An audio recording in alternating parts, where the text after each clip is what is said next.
بنی اسرائیل کے اندر ہمیشہ نبی اور بادشاہ موجود رہتے تھے۔ ایک وقت ایسا آیا کہ بنی اسرائیل میں کوئی نبی نہیں تھے، اور بنی اسرائیل کا جو اپنا علاقہ تھا نا وہ ملک شام ہے، تو قوم عمالقہ ایک قوم تھی اور بڑے سخت گیر لوگ تھے۔ انہوں نے بنی اسرائیل والوں کے ساتھ لڑائی کی، جہاد کیا اور انہیں ان کے علاقے سے نکال دیا۔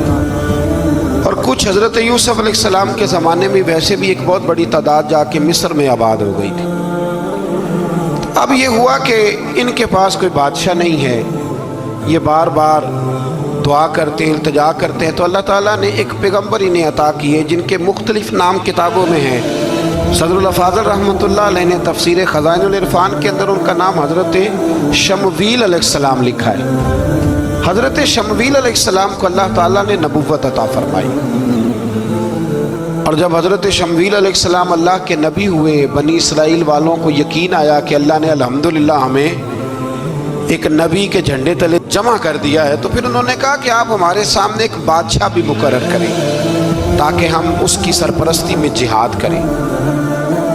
جب انہوں نے یہ بات کی تو اللہ تبارک و تعالیٰ نے حضرت شمویل علیہ السلام کے ذمے لگایا۔ تو ایک اس زمانے میں اللہ کے نیک بندے تھے جناب طالوت علیہ السلام ان کا نام تھا، تو حضرت شمویل علیہ السلام نے انہیں کہا کہ اللہ کریم نے نا تمہارا بادشاہ طالوت کو بنایا ہے، ان کا نام بھی قرآن مجید نے ذکر فرمایا ہے۔ تو بنی اسرائیل کے لوگ کہنے لگے یہ تو غریب آدمی ہے، وہ بکریاں چرایا کرتے تھے، لیکن علم میں بڑے پختہ تھے، وجود میں بڑے طاقتور تھے۔ تو کہا کہ یہ تو غریب آدمی ہے، تو ہم تو زیادہ حق رکھتے تھے کہ ہمیں بادشاہ بنایا جائے۔ تو حضرت طالوت علیہ السلام کے بادشاہ بننے کے بعد حضرت شمویل علیہ السلام نے جو بات کی، اللہ کریم نے اسے قرآن مجید میں بیان فرمایا۔ رب فرماتا ہے بسطۃ فی العلم والجسم، اسے اس لیے تمہارا بادشاہ بنایا گیا ہے کہ اسے ہم نے کشادگی دی ہے، علم میں بھی اور جسم میں بھی۔ بڑے ماشاءاللہ موٹے تازے تھے، وجود بڑا طاقتور تھا۔ کچھ موٹے تازے ہوتے ہیں پر طاقتور نہیں ہوتے، موٹے تازے بھی تھے اور طاقتور بھی تھے۔ فرمایا کہ وجود میں بھی طاقت ہے اور علم میں بھی اللہ نے انہیں وسعت عطا فرمائی۔ تو بنی اسرائیل والے کہنے لگے جی نہیں جی کوئی بندہ اور آ جائے، یہ ہمارا بہت بڑا مسئلہ ہے نا جی، ہر ایک کی مرضی کی نہ تو بات ہو سکتی ہے اور نہ ہر بندہ ہر ایک کی مرضی پر پورا۔ کہنے لگے نہیں جی کوئی اور ہونا چاہیے تھا، ہمیں کیسے پتہ چلے گا کہ اللہ نے مقرر کیا ہے۔ بڑی خاص بات ہے، اس کو سمجھیے گا، یہ سارا مضمون آپ کو ملے گا اسی پارے کے آخر میں، آپ پڑھیں گے نا جی تو یہ سارا مضمون آپ کو ملے گا، اور آپ اگر سرسری نظر سے بھی اس کا مطالعہ کریں گے نا، جا کے قرآن شریف کھول کے 15ویں سے 16ویں رکوع میں آپ خوش ہوں گے کہ آپ کتنے اچھے نظریے اور عقیدے کے ماننے والے ہیں۔ تو جب کہا نا کہ طالوت کو ہمارا بادشاہ بنایا گیا تو دلیل کیا ہے، تو قرآن کہتا ہے کہ حضرت شمویل علیہ السلام نے فرمایا کہ تمہارا ایک تابوت تھا، ایک صندوق تھا تمہارے پاس، وہ صندوق تمہارا قوم عمالقہ اٹھا کے لے گئی تھی۔ ان کے بادشاہ ہونے کی دلیل یہ ہے کہ اللہ تمہارا وہ صندوق تمہیں واپس کر دے گا، وہ تمہارا صندوق تمہیں واپس کر دے گا۔ اس صندوق میں کیا ہے، وہ حضرت آدم جنت سے ساتھ لے کے آئے تھے، اس میں تھا کیا، تو قرآن مجید کہتا ہے کہ اس کے اندر نا حضرت ہارون علیہ السلام اور حضرت موسیٰ علیہ السلام کے تبرکات تھے۔ تبرکات، کل میں ایک مولوی دیکھ رہا تھا بیچارہ، ایک بندہ نا مسجد نبی کے ساتھ غلاف اور شاید کوئی کفن تھا، وہ مسجد نبی کی دیواروں سے مس کر رہا تھا، تو وہ کہہ رہا تھا نہیں اس سے کیا ہوتا ہے، تبرک کوئی چیز نہیں، اچھے اعمال کی وجہ سے بندہ بخشا جائے گا۔ میں نے کہا تو مجھے ملے تو میں تجھے بخاری کھول کے دکھاؤں کہ حضرت عبد الرحمن ابن عوف جنہیں حضور نے قطعی جنتی کہا، حضور کے وجود پر کرتا دیکھ کے کہنے لگے حضور بڑا ہی سونا لگ رہا ہے، تو فرمایا تجھے چاہیے حضور مل جائے تو کیا ہی بات ہے۔ نبی پاک نے عطا کیا تو صحابہ کہنے لگے عبد الرحمن آپ کو تو ضرورت نہیں تھی، آپ کے پاس تو بڑے لباس ہیں، تو یہ کرتا حضور نے قبول کر لیا، کوئی لے کے آیا اور آپ نے مانگ لیا، تو وہ رو پڑے، کہنے لگے پہننے کے لیے نہیں مانگا، یہ حضور کے جسم سے لگ گیا ہے، میں نے کفن بنانے کے لیے مانگا ہے۔ تو کہتا ہے حضور کے تبرک میں خیر کوئی نہیں، پر آپ یقین کریں